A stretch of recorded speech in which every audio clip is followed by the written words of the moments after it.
Hi guys, welcome or welcome back to my channel. So if you watched my previous video on my channel, which was my kind of ultimate base makeup routine, my foundation routine for more of a kind of glam situation, then you will know that in that video that was quite, full on in terms of the amount of makeup that I used.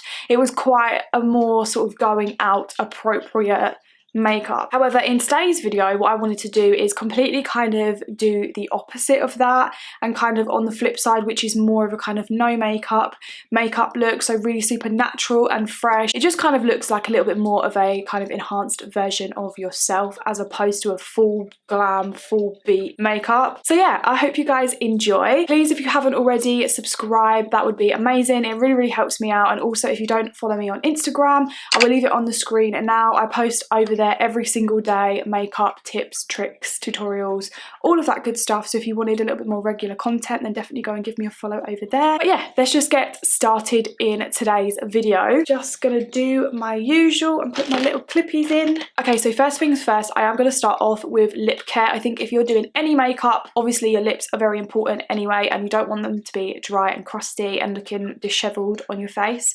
My lips are always disheveled. I have the most dry lips. Anyway, I'm gonna go in with my probably one of my favorite lip balms ever. This is the by Terry Balm de Rose lip balm. This is hella expensive. Like, this stuff is a joke. I think it's about £40 for a lip balm, but I have had this for so long and it is a really good lip balm. So if you're someone that suffers from dry lips and you don't mind spending a bit more money on a lip balm, this one is really good. So now moving on to a little bit of skincare. With any makeup look, obviously you want to focus on your skincare as well as your makeup, because obviously if your skin looks good, your makeup's going to look a lot better. But especially if you're doing a no makeup look, the better your skin looks, the nicer it's going to look, because we're not using full coverage products, so it's obviously better if your skin looks nice and fresh underneath. So I'm actually going to go in with some new products. I have used both of these twice before, so they're not completely new, but I still haven't formed a proper opinion on them. However, they did feel really nice the first time that I used them. They were kindly gifted to me by Style Vanna, which is a kind of Korean skincare and makeup holder website. This first product I'm going to go in with is actually an essence, and this is the Galacito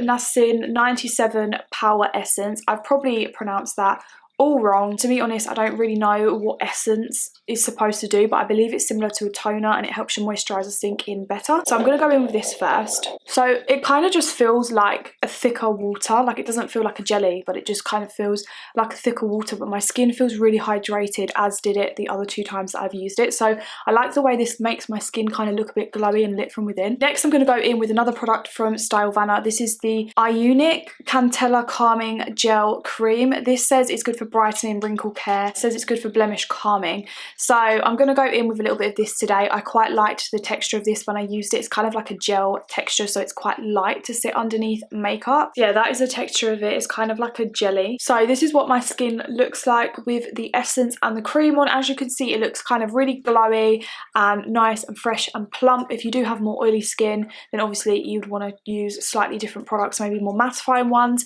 to help with that. But for me personally, I have more sort of dry, well, kind of normal to dry, dehydrated skin, so I do like a bit of hydration with my products. So for kind of foundation, I am going to go in with my Glossier Skin Tint, just because this is the perfect kind of formula and coverage and just everything for a no makeup look. It gives you such a light coverage, but it does look really fresh and natural on the skin. So I'm just going to take a little bit of this on the back of my hand, and I'm going to take my brush and I'm just going to apply this. You could easily do all of this makeup with your fingers. However, I personally do prefer the way my makeup comes out when I do use like brushes or sponges, and I personally find that it's quicker as well, because I don't like the feeling of having a lot of product on my hands, so then I'm constantly wiping my hands throughout kind of like each product, and it's just long, so I just like using brushes. And it's so easy to blend this foundation. Like, that literally took me no time at all. Let me zoom you in so you can really see my skin. As you can see, that is the coverage that it has given me. So it's really not a lot at all, but it's left my skin looking really fresh and dewy and just plump and glowy. Okay, so this is what my skin looks like with just the Glossier Skin Tint. Obviously it's very minimal. You can still see that I've got some kind of like little redness through, and you can definitely obviously still see my beauty marks and everything like that. but it almost looks like I've got no makeup on, but my skin does just look that tiny bit more covered, you know. So yeah, moving on to concealer, I'm going to go in with the Stretch Concealer from Glossier. This, again, it doesn't have a lot of coverage. It's kind of like a light to medium coverage concealer, but it goes really well with this kind of vibe that we're doing today. So with this one, I do like to go in with my finger just because I find it warms the product a little bit more, and I just find that I like the way it applies, just patted in with my finger. So I just take my fingers straight in the pot. Obviously just make sure you've got like clean hands before you're doing that. And I'm just gonna pat this under my eyes. I only really use concealer under my eyes anyway. It's quite hard to do when you've got long nails. I need to cut these down. These are getting taken off today, by the way, if anyone's looking at my nails thinking how atrocious they look. I know, I am about to do them after I film this video. So yeah, you can definitely tell a difference between this eye and this eye. It's just definitely brightened it up a little bit. However, it's not completely covered my dark circles. You're probably not even going to be able to tell in the camera, but when I look up close, I can still see a little bit of darkness peeking through,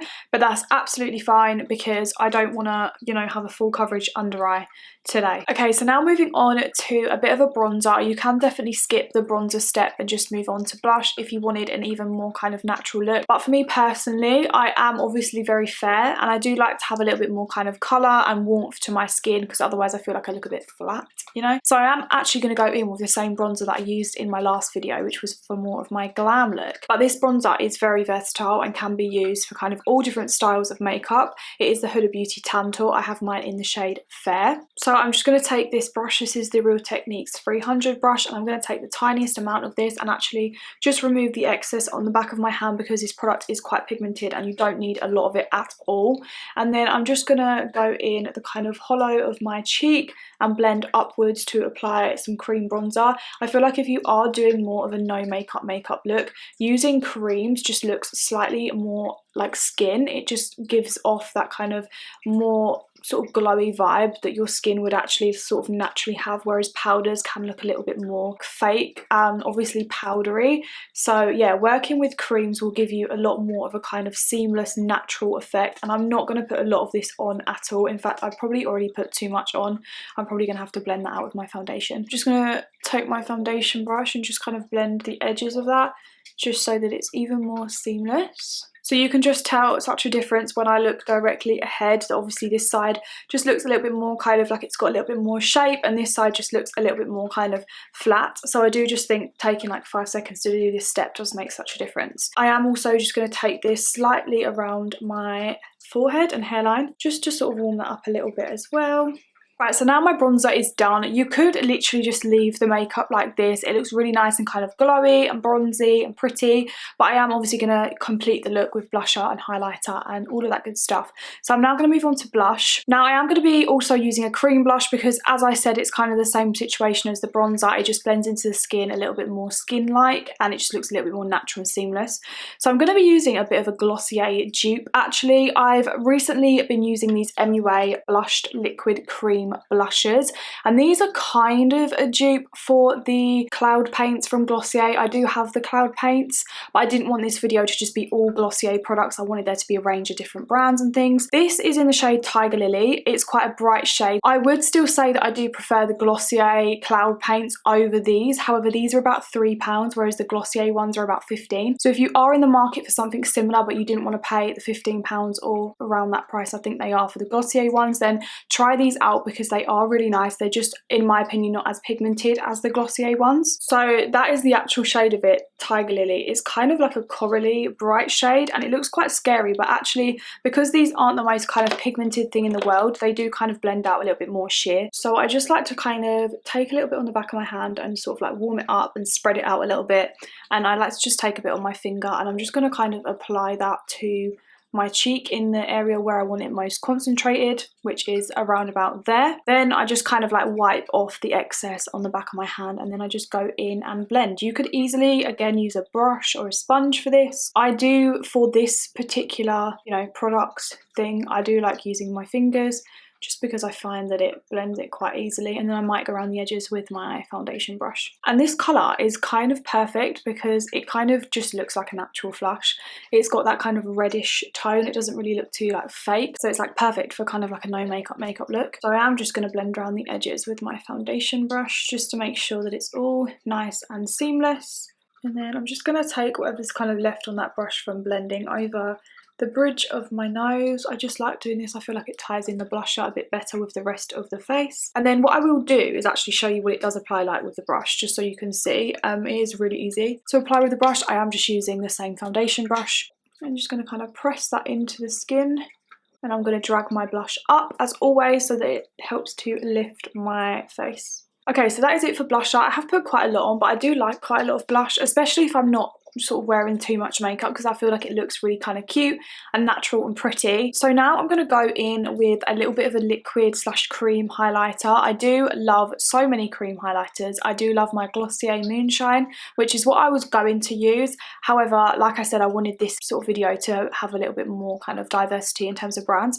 So I picked up this one from the Beauty Crop to use today. This is the Glow Milk, and this is the illuminating milk for the face, it says. And this is a really nice kind of like more gold, rose gold coloured sort of liquid highlighter. I've only used this a few times, but it's actually really nice the times I have used it. So I'm going to just take the tiniest bit on my finger. Again, these highlighters literally just go such a long way. You really don't need a lot, and actually if you end up putting too much on, it kind of ends up slipping all over the place and removing the kind of blush and bronze that you put down. So I'm just going to go in with a tiny little bit and put that right on the top of my cheek there. You can always go in with a little bit more and layer it as well.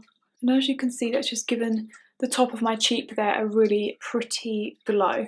Just going to do the kind of tip of my nose and the bridge as well. So I am just going to lightly powder certain areas of my face. I'm first of all just going to make sure that I've tapped out any creases that are under my eyes because I haven't powdered there. And the powder I'm going to go in with is the Hyaluronic Hydra Powder from By Terry. This again is super expensive. It's a By Terry product. However, this is probably one of the most finely milled, undetectable powders that I've ever used on my skin. I would only really use this for kind of lightly powdering. I wouldn't really use this for baking as such, as I did in my last video. I did a lot of baking, so I'd use a slightly different powder for that, but this is amazing for just powdering certain areas of your skin to make them look a little bit more matte. So I'm just going to take a little bit in the lid like this. It is a white powder, but it is completely translucent. They do also do this powder in colours as well, like fair and stuff like that, so if you did want it in a coloured one, they do have that, but I like translucent powders. I'm going to stretch my eye out like this so that there's no creases, and I'm just going to lightly press the powder in there. And I need to powder my under eyes because I do have that crease, and if I don't do that, it will sit in that crease and it will look really bad. So I personally have to powder my under eye. I'm literally just taking that powder right under my eye on this nice tapered brush from Morphe. This is the Morphe E48 brush. It's really good for pressing powder underneath the eye, and I am just going to take it between my eyebrows as well, just because I don't want it to look kind of oily there. There's a sort of fine line between glowy and oily, and sometimes in the T-zone it can look a little bit oily. So I'm just going to lightly press over there, and then I am going to do kind of this area of my face, just because this is the area of my face that tends to lose product quite quickly, because I probably like touch my face there as well. And also if you are wearing a face mask, I would recommend lightly dusting over some powder sort of over this area, so that when your face mask goes on, it's got kind of like a little bit of a barrier and it won't move your foundation as much. But yeah, I'm kind of not really touching this area here. This area I'm leaving kind of powder free so it can look nice and natural and glowy. But let me zoom you in again. As you can see under my eyes, it almost doesn't look like I've got any powder at all, but they do just look a little bit more kind of matte and less shiny, and also on my forehead as well. So yeah, that powder is amazing if you want a powder that's completely undetectable on the skin, or almost undetectable. So let me zoom you back out. So that is it pretty much for the skin. That is kind of all I would really do. And now just kind of moving on to brows. On a kind of no makeup day, I would pretty much only really use a clear brow gel. Sometimes I would like potentially just fill in my brows quickly with a pencil, but today I think I'm just going to go in with a clear brow gel. This clear brow gel, I need to talk about this real quick because this is the best clear brow gel I have ever used in my life. This is the strongest hold stuff for your brows. I mean, I've recently been really loving soap, and I still will continue to use soap because I personally do prefer that method over brow gels, just full stop. However, if I do want to use a brow gel and I don't want to have to faff around with like spraying my soap and all of that stuff, sometimes it can get a little bit messy and tedious. This stuff is amazing. This is the Beauty Crop BFF Brow Friends Forever, and yeah, this is just a clear brow gel. This stuff is so strong. I put this on the other day just in the morning, and I could kind of feel that it was quite that strong, but I kind of thought nothing of it. And then by the end of the day, my brows were still in the exact place, like the exact place. It was like glue, but it still came off really easily. So I'm obsessed with this. I feel like everyone needs this. If you use clear brow gel, you need this stuff. It's so good. So I am just gonna brush my brow hairs up. I like to brush my brow hairs up. I know some people don't like this trend, but I personally, I'm still here for it. I love the kind of bushy eyebrow look. My brows are pretty rogue. They just do their own thing. So I definitely need a brow gel. So the brows are done. They are set. They aren't going anywhere. Honestly, this stuff is incredible. It's from Superdrug. You can get this from Superdrug. Now I'm going to curl my eyelashes. This step is crucial for a no makeup look because I'm only going to be using a tiny little bit of mascara. But if you want that to look the best it possibly can, then obviously curl your lashes because then your lashes are going to already look lifted without mascara at all. These ones are the Surratt ones. I really like these, but I recently have been loving the the Laura Mercier ones. They're really good as well, and they're a tiny bit cheaper than these ones. Oh, poke myself in the eye. How many times have I used these and still poke myself in the eye regularly? So that is the eyelashes curled. I have actually been using the Revitalash serum again on my eyelashes. I've been using it now for about a month and I have seen a difference in the growth of my eyelashes. They have been growing a lot more, so it definitely works. Have used it before, but I stopped using it and it's really good. So now I'm just going to simply add a little bit of mascara. This is genuinely what I would do on a no makeup look. I wouldn't even bother with eyeshadow or liner or anything like that. So I'm going to go in with the Too Faced Better Than Sex mascara. This is one of my favourites. I absolutely love this one, but you can use any mascara because I'm only going to be using a tiny bit of this anyway. One thing I do like to do with this is just focus the majority of the mascara at the end of my lashes, just to give that kind of look of more of a kind of feline lifted eye. So I pretty much only put the mascara just right at the end of the lashes there, just because I feel like it suits my eye better, but feel free to just whack it all on. Now for lips, I'm just going to go in with a slightly more glossy looking lip balm, just because my lips, like I said at the beginning, are super dry. So I just prefer having a lip balm on my lips, especially if I'm doing a no makeup look. So the one that I am using is the e.l.f. This is the Ride or Die lip balm in the scent Grapefruit Goals. This is basically almost completely clear with the tiniest little pink tone, but it's really super glossy, so it almost looks like a clear lip gloss. So as you can see, that's given us a little bit more kind of colour and plumpness, rather than the By Terry, which is kind of like more of a soft lip balm. It doesn't really add much shine. This one is quite shiny and glossy, so it almost looks like a gloss. Right, so that is it, guys. This is the finished makeup look. I'm obsessed with the way it's turned out. I just feel so kind of fresh but really pretty like this wearing this makeup, and it's also not obvious that you're wearing any. So yeah, I really hope you guys enjoyed this video. If you did, then please be sure to give it a thumbs up and also subscribe if you haven't already. That would be absolutely amazing, and I will see you guys in my next video. Bye.